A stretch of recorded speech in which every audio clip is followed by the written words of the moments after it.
sa lansan ay aking inikilala. Patawarin niya aking kasalanan. Ako'y kaawaan o mahal kong Diyos, sangayon sa'yo kagandahang loob. Mga sala mo'y iyong tinisin, ayon din sa pag-ibig mo sa akin. Sa ngalan ng Ama at ng Anak at ng Espiritu Santo. Amen. Ang pagpapala ng ating Panginoong Jesucristo, ang pag-ibig ng Diyos Ama, at ang pakikipagkaisa ng Espiritu Santo naway sumainyong lahat. At sumayo rin. Nagdadasal po tayo para sa isa't isa. Marami po ang lumalapit, nagpapadala ng kanilang mensahe na ipagdasal ang kanilang kahilingan, ang kanilang intensyon, ang kanilang petisyon. Ito po ay nanggagaling pinaka-personal sa kaibuturan, sa pinakakalooban ng bawat tao na sinsero, nagmamakaawang ilahad sa paanan ng poong Senyor. Tayo po ay nagdadasal para sa isa't isa, tayo ay mapagkumbabang. Poong Senyor, pakinggan niyo po, kaawaan niyo po, paboran po ninyo ang bawat dumalapit sa inyo. Mga kapatid, aminin po natin ating mga kasalanan upang tayo maging marapat gumanap sa banal na pagdiriwang. Inaamin ko Sa makapangyarihan Diyos at sa inyo mga kapatid, naluba ako nagkasala sa isip, sa salita at sa gawa at sa aking pagkukulang. Kaya isinasamo ko sa mahal na Birheng Maria, sa lahat ng mga anghel at mga banal, at sa inyo mga kapatid, na ako'y panalangin sa Panginoong ating Diyos. kaawaan tayo ng makapangyarihan Diyos. Patawarin tayo sa ating makasalanan at patnubayan tayo sa buhay na walang hanggan. Amen. Panginoon, kaawaan mo kami. Panginoon, kaawaan mo kami. Kristo, kaawaan mo kami. Kristo, kaawaan mo kami. Panginoon, kaawaan mo kami. Panginoon, kaawaan mo kami. Manalangin tayo. Ama namin makapangyarihan, sa pagganap namin sa 40 araw ng paghahanda, ang aming kalooban ay iyong pagindapatin para sa pagdiriwang ng Pasko ng pagkabuhay upang masaya naming maipahayag ang magandang balita ng iyong pagliligtas sa pamamagitan sa Kristo kasama ng Espiritu Santo magpasawalang hanggan. Amen. Magsiyo po ang lahat. Pagbasa mula sa aklat ni Propeta Ezekiel. Bumalik kami sa pintuan ng templo. Sa ilalim nito'y may agos ng tubig papuntang silangan. Ang templo'y paharap sa silangan. Ito'y nagmumula sa gawing timog na bahagi ng templo, sa gawing timog ng altar. Lumabas kami sa pintuan sa gawing hilaga at iniligid niya ako papalabas sa pintuan sa gawing silangan. Doon ay may mahinang agos ng tubig mula sa gawing timog ng hagdanan. Nagtuloy kami sa gawing silangan. May hawak siyang panukat. Sumukat siya ng 500 metro. Pagkatapos, lumusong kami sa tubig na hanggang bukong-bukong. Sumukat siya ulit ng 500 metro. At nang lumusong kami sa tubig, ito'y hanggang baywang. Sumukat ulit siya ng 500 metro. Ngunit yaon ay isa ng ilog na hindi na ako makalusong. Malalim ang tubig at kailangang languyin upang matawid. Sinabi niya sa akin, "Tao, tandaan mo ang lugar na ito." Naglakad kami sa pampang ng nasabing ilog. Nang ako'y pabalik na, nakita ko ang makapal na puno sa magkabilang pangpang ng ilog. Sinabi niya sa akin, ang tubig na ito'y papunta sa dakong silangan hanggang sa dagat na patay. Pag-abot nito sa dagat na patay, malilinis ang tubig nito. Lahat ng lugar na maagusan nito ay magkakaroon ng lahat ng uri ng hayop at isda. Pagdating ng agos na ito sa dagat patay, magiging tabang ang tubig sa dagat. Lahat ng lugar na abutin nito ay magkakaroon ng buhay. Sa magkabilang pangpang ng ilog ay tutubo ang sari-saring punong kahoy na makakain ang bunga. Hindi malalanta ang mga dahon nito ni mawawalan ng bunga pagkat ang didilig dito ay ang tubig na umaagos mula sa templo. Ito'y patuloy na mamumunga sa buong taon. Ang bunga nito ay pagkain at gamot naman ang mga dahon. Ang salita ng Diyos. Salamat sa Diyos. Diyos na makapangyarihay, kapiling nating kanlungan. Diyos na makapangyarihay, kapiling nating kanlungan. Ang Diyos ang lakas natin at kanlungan, at handang saklolo kung may kaguluhan. Di dapat matakot, mundo'y mayanigman, kahit na sa dagat ang bundok mabuwal. Diyos na makapangyarihay, kapiling nating kanlungan.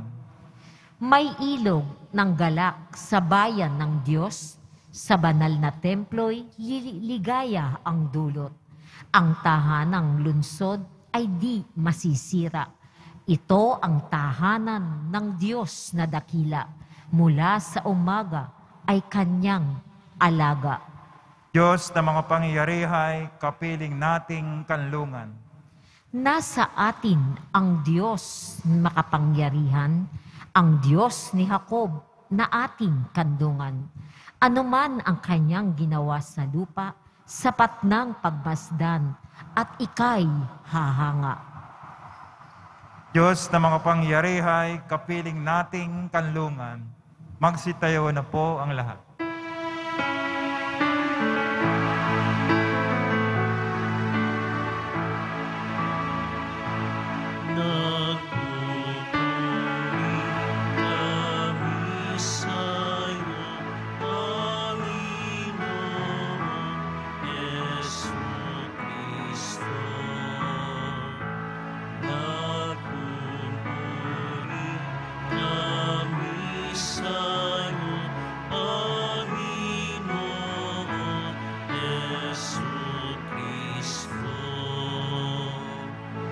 Diyos ko sa kikawan, loobing tunay na tapat, puso ko'y gawin mong wagas,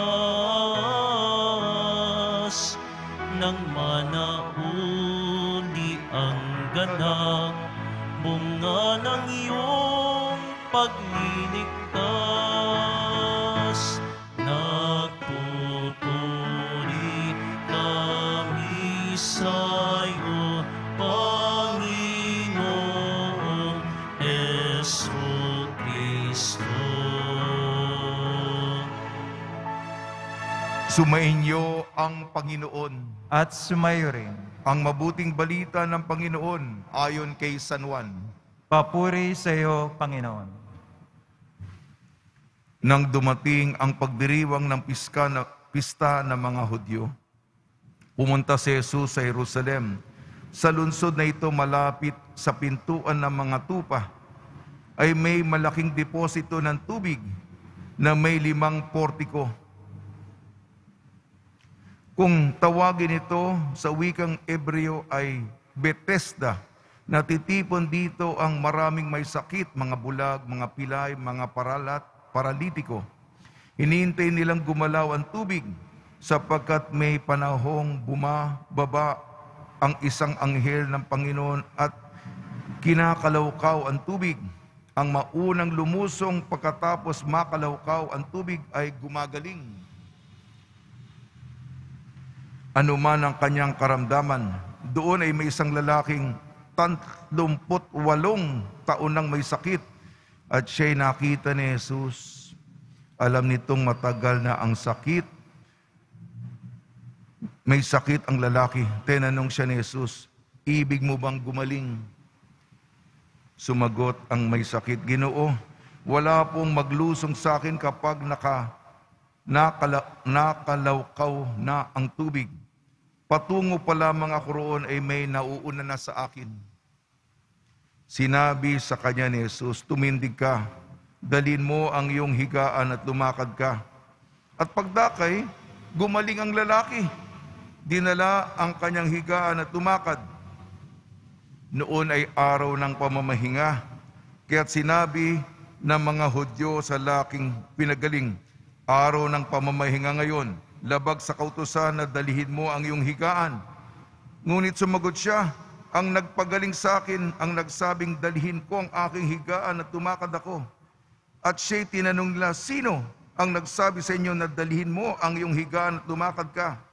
Ngunit hindi nakilala ng lalaki kung sino nagpagaling sa kanya, sapagkat nawala na si Jesus sa karamihan ng tao.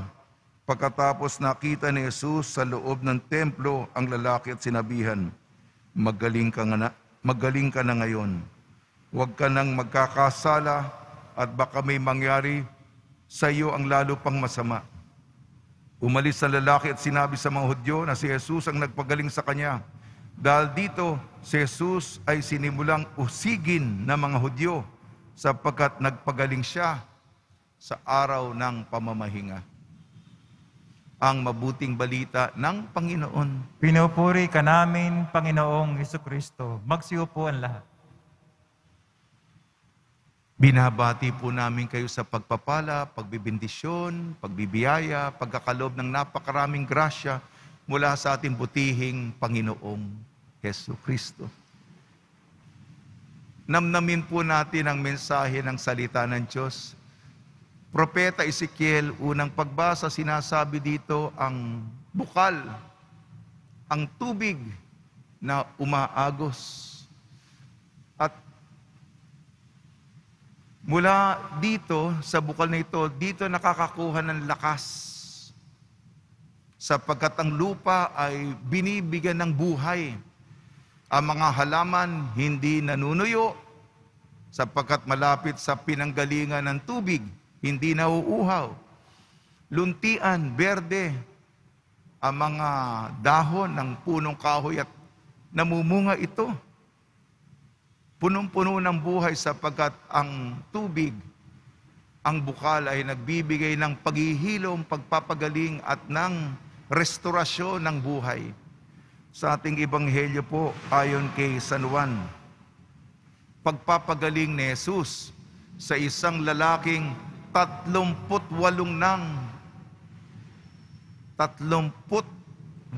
taon nang may sakit. Kada tangka niya na kasi basta may anghel na kumalawkaw sa tubig, doon, yung una, yun ay gagaling. Laging may nauuna sa kanya. Mabagal siya. Mahina siya. Ay, nako, naunahan. Kasi maraming may mga kapansanan. Bulag, pilay, pingkaw, bingi. Lagi siya. Isipin mo, 38 taon na may nauuna sa kanya. Kailan kaya yung swerte ko? Naawa sa kanya, si Jesus. Gusto mo bang gumaling? Paano Panginoon? 38 taon na ako nagtatangka. Lagi may nauuna sa akin. Ano ba ito? Paano ba ito? Mabagal ako. Gumaling ka. Kunin mo ang iyong higaan at humayo ka, lumakad ka. Ayun, gumaling. Nagpagaling si Jesus sa araw ng pamamahinga. Ang araw ng pamamahinga, ang pinakadiwa nito ay liberasyon. Na libre. Malaya na sa tanikala ng opresyon. Yan ang ibig sabihin. Kaya yan ang pinagdiriwang, yan ang selebrasyon. Minsan tayo na iipit tayo, bawal yan, bawal yan, bawal yan. Magpahinga, ito ha, stricto tayo dito ha. Implementa ng batas. Minsan, ginagawa nila yon pero hindi na naintindihan kung bakit ginagawa. Basta. Kung hindi, bawal yan. Ano ba yung araw ng pamamahinga? Nagpapahinga, may panahon para magbigay puri sa Panginoon dahil sa kanyang kagandahang loob. Pinalaya niya tayo. Ano pa magandang okasyon ng pagpapalaya? 38 taon nang nabihag sa sakit ang tao, napalaya siya. Hindi ba karapat dapat lamang? Minsan makikitid yung utak, yung paningin ng mga tao, hindi nakikita yung dahilan kung bakit ginagawa yung ginagawa. Sige po. Pag nilayan po natin, unang pagbasa, buhay ang pinagkakaloob ng Panginoon. Sa ating ebanghelyo ayon kay San Juan, paghihilom, pagpapagamot, restorasyon sa tamang kalusugan, pagpapagaling ang inaalok ng Panginoon. Sa tulong ni Maria at ni San Jose, naway patibayin natin lagi ang palakasin natin ang ating mahina na pananalig sa Kanya. Magsitayo na po ang lahat.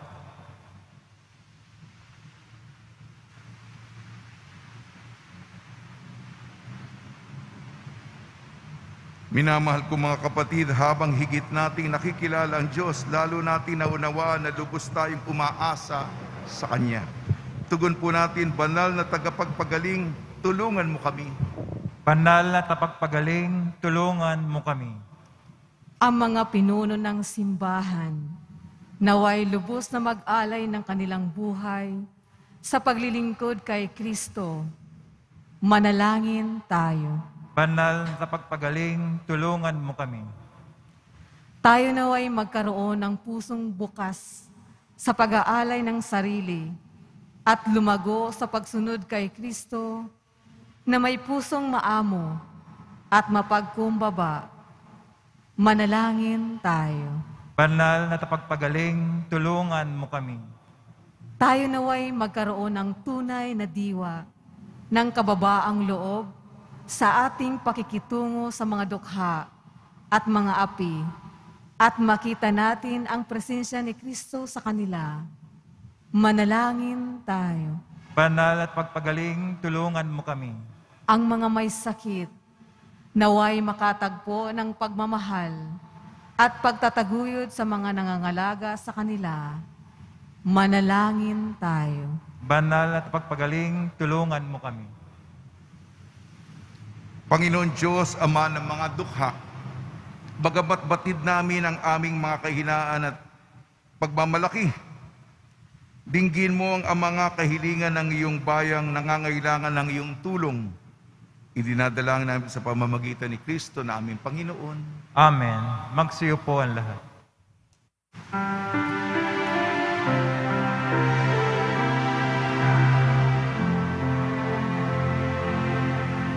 Sa'yo, Ama, aming handog, ang tinapay at alak na ito, handog ng iyong bayan. Sumasamo, humihingi ng patawad mo.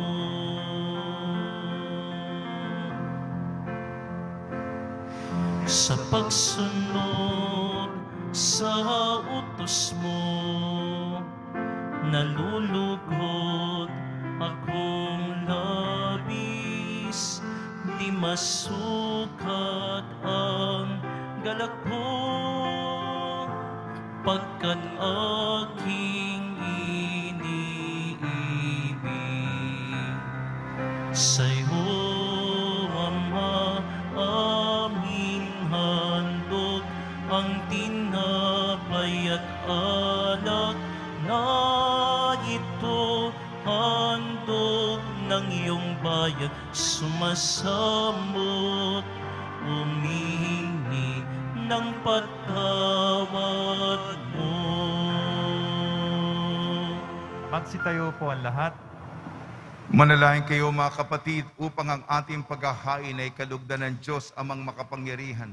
Tanggapin nawa ng Panginoon itong paghahain sa iyong mga kamay, sa kapuri niya at karangalan, sa ating kapakinabangan at sa buong sambayan niyang banal. Ama namin lumikha, inialay namin sa iyo ang mga kaloob mong ito bilang pagtanaw namin ng utang na loob sa iyong paglingap sa amin araw-araw at bilang pagganap sa iyong pagkupkop sa aming lahat na iyong binubuhay. Sa pamamagitan ng Kristo kasama ng Espiritu Santo magpasawalang hanggan. Amen. Sumainyo ang Panginoon. At sumayo rin. Itaas sa Diyos ang iyong puso at diwa. Itinaas na namin sa Panginoon. Pasalamatan natin ang Panginoong ating Diyos. Marapat na siya ay pasalamatan. Ama naming makapangyarihan, tunay nga marapat na ikaw ay aming pasalamatan sa pamamagitan ng Kristo na aming Panginoon. Sa pagbabakasakali mong kami bubuti, isinugo mo sa Kristo upang pangunahan kami bilang pagsunod sa iyong atas na bigay. Ipinahayag ng iyong anak ang iyong kalooban na mga api at dukha ay kanyang damayan. Ngayon ay iyong inihahandog ang pagkakataong aming maisaloob, ang kanyang ganap at kusang paglilingkod, upang sa iyo'y lagi kaming makasunod.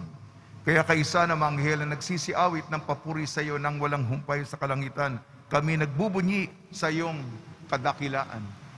Santo, Santo, Santo, Panginoon Diyos ng mga hukbo, napupuno ang langit at lupa ng kadakilaan mo, Hosana sa kaitaasan.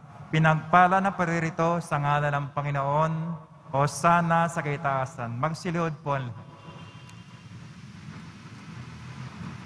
Ama naming banal, ikaw ang bukal ng tanang kabanalan. Kaya sa pamamagitan ng Espiritu, gawin mong banal ang mga kaloob na ito upang para sa amin maging katawan at dugo ng aming Panginoong Jesucristo.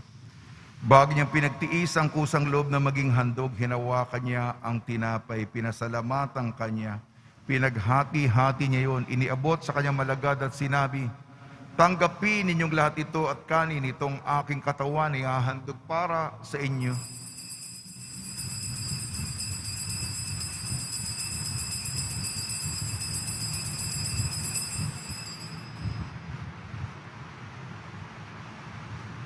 Gayun din naman nung matapos ang hapunan, hinawakan niya ang kalis, muli kanyang pinasalamatan. Inibot niya ang kalis sa kanyang malagad at sinabi, tanggapin ninyong lahat ito't inumin. Ito ang kalis ng aking dugo, ng bago at walang hanggang tipan. Aking dugo na ibubuhos para sa inyo at para sa lahat, sa pagpapatawad ng makasalanan. Gawin ninyo sa pag-alala sa akin.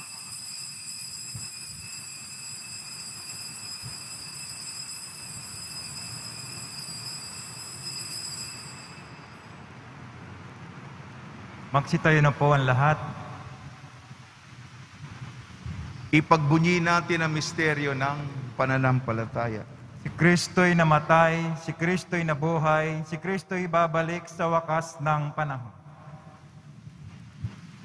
Ama, ginagawa namin ngayon ang pag-alala sa pagkamatay at muling pagkabuhay ng iyong anak.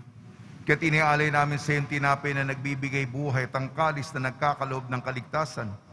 Kami nagpapasalamat dahil kami minarapat na tumayo sa harap mo para maglingkod sa iyo.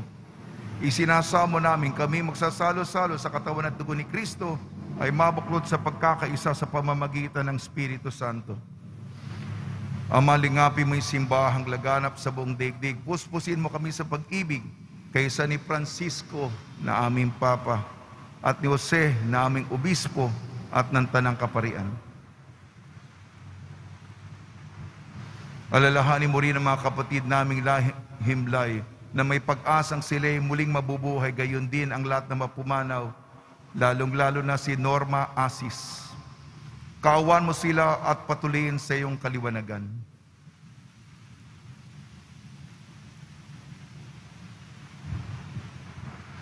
Kaawan mo at pagidapating kaming lahat na makasalo sa iyong buhay na walang wakas, kaysa ng mahal na Birhing Maria na Ina ng Diyos, Nuestra Señora de la Buena Hora, ng kabiyak na puso niyang si San Jose, kay isa ng mga apostol, ni San Juan Bautista at lahat ng mga banal na namuhay dito sa daigdig ng kalugod-lugod sa iyo. May pagdiwang nawa namin ang pagpupuri sa ikararangal mo sa pamamagitan ng anak na aming Panginoong Heso Kristo. Sa pamamagitan ni Kristo, kasama niya at sa Kanya, ang lahat ng parangal at papuri ay sa iyo, Diyos amang makapangyarihan, kasama ng Espiritu Santo, magpasawalang hanggan. Amen. Sa tagubili na nakakagaling na utos sa turo ni Heso Kristo na Panginoon natin na Diyos, ipahayag natin ng lakas loob. Ama namin, sumasalangit ka, sambahin ang ngalan mo, mapasa amin ang kaharian mo, sundin ang loob mo dito sa lupa para nang sa langit. Bigyan mo kami ngayon ng aming kakanin sa araw-araw at patawarin mo kami sa aming mga sala para ng pagkapatawad namin sa nagkakasala sa amin. At huwag mo kaming ipahintulot sa tukso at adya mo kami sa lahat ng masama. Hinihiling namin kami iadya sa lahat ng masama. Pagkalooban ng kapayapaan, araw-araw iligtas sa kasalanan at ilayo sa lahat ng kapahamakan. Samantalang aming pinananabikan ang dakilang araw ng pagpapahayag ng tagapagligtas naming si Heso Kristo. Sapagkat iyo ang kaharian at ang kapangyarihan, ang kapurihan, magpakailanman. Amen. Panginoon Heso Kristo, sinabi mo sa mga apostol, kapayapaan ang iniiwan ko sa inyong aking kapayapaan, ibinibigay ko sa inyo. Tungyan mo ang aming pananampalataya at huwag ang aming mapagkakasala. At pagkalooban mo kami ng kapayapaan at pagkakaisa-in sa iyong kalooban, kasama ng Espiritu Santo, magpasawalang hanggan. Amen. Mga kapatid, mga kaibigan, sumainyo po ang kapayapaan ng ating Panginoon. At sumayo rin. Magbigayan po tayo ng kapayapaan sa isa't isa. Kordero ng Diyos na nag-aalis ng mga kasalanan ng sanlibutan, maawa ka sa amin. Kordero ng Diyos na nag-aalis ng mga kasalanan ng sanlibutan, maawa ka sa amin. Kordero ng Diyos na nag-aalis ng mga kasalanan ng sanlibutan, pagkalooban sa amin ang kapayapaan. Magsilod po ang lahat.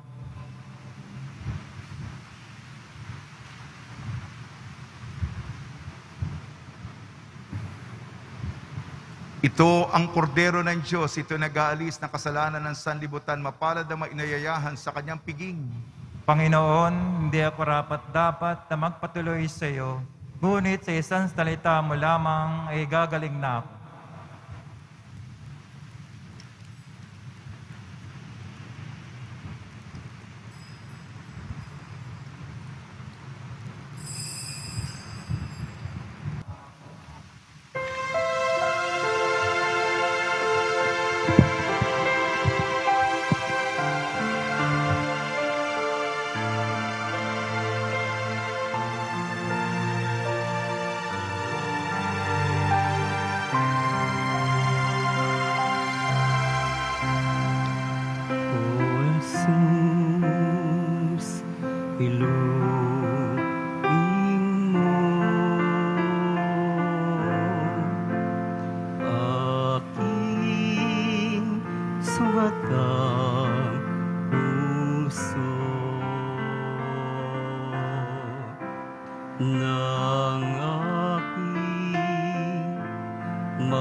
Kapwa ko kasing bigo,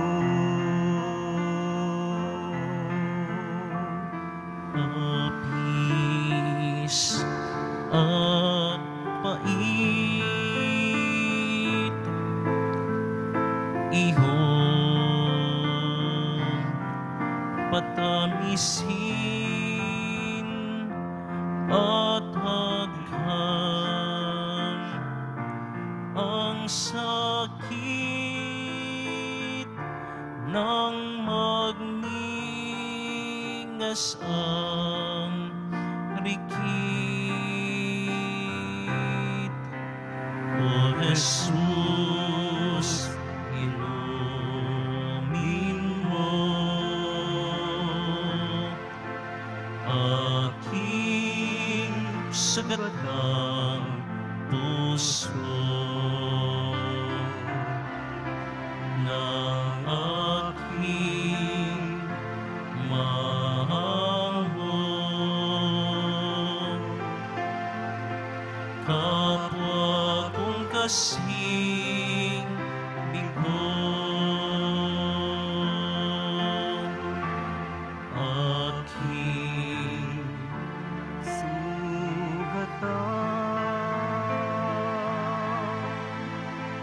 diwa, katawan ay gawing daan ng iyong kaligtasan. O Jesus, ilumin mo aking sugatang puso ng aking mahango. Kapwa kong kasing bigo,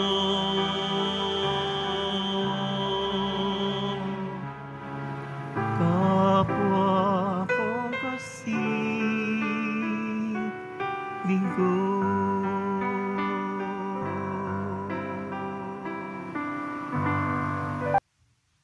Magsitayo na po ang lahat. Manalangin tayo. Ama namin mapagmahal, gawin mong dalisay ang aming kalooban at panibaguhin mo ito sa aming pakikinabang upang ang tulong mo ngayon at sa hinaharap ay aming lubusang matanggap sa pamamagitan sa Kristo kasama ng Espiritu Santo magpasawalang hanggan. Amen. Pagbabasbas sa mga deboto ng kanilang mga kahilingan at dasalan. Mahal na pong Jesus Nazareno, iniyag mo sa pamamagitan ng krus ang walang maliw na pag-ibig ng Diyos sa sangkatauhan. Pakinggan mo ang kailingan yung angkan nagsusumamo sa iyo. Makamtanawa nilang yung katugunan at tanggapin na kasagutan na may utang na loob na tinatanaw. Basbasan din po niyo mga daladala nila mga imahin at dasalan sa pamamagitan ng bendisyon at may maalala ng mga pangalan sa binyang likang ibig at paglilingkuran bilang Panginoon magpasawalang hanggan. Amen. Sumainyo ang Panginoon At sumayo rin. at pagpalain kayo ng makapangyarihan Diyos, Ama, Anak at Espiritu Santo. Amen. Paglayin po ninyo sa inyong pag-alis ang kapayapaan ni Jesucristo. Salamat sa Diyos.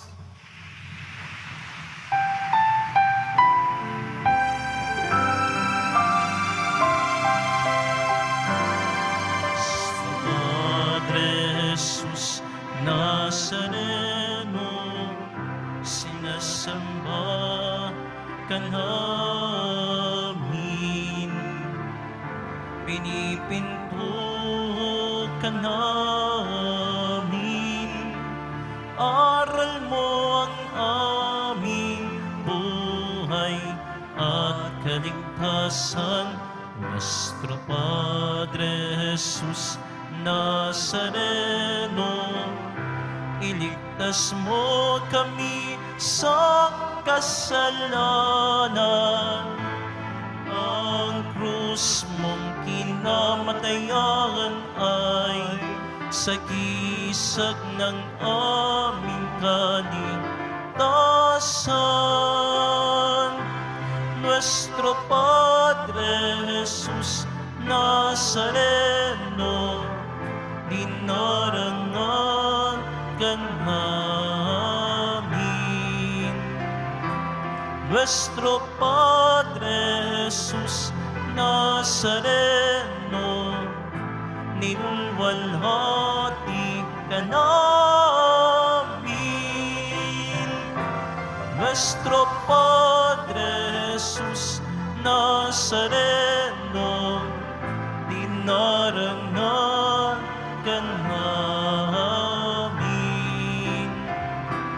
Nuestro Padre Jesus Nazareno,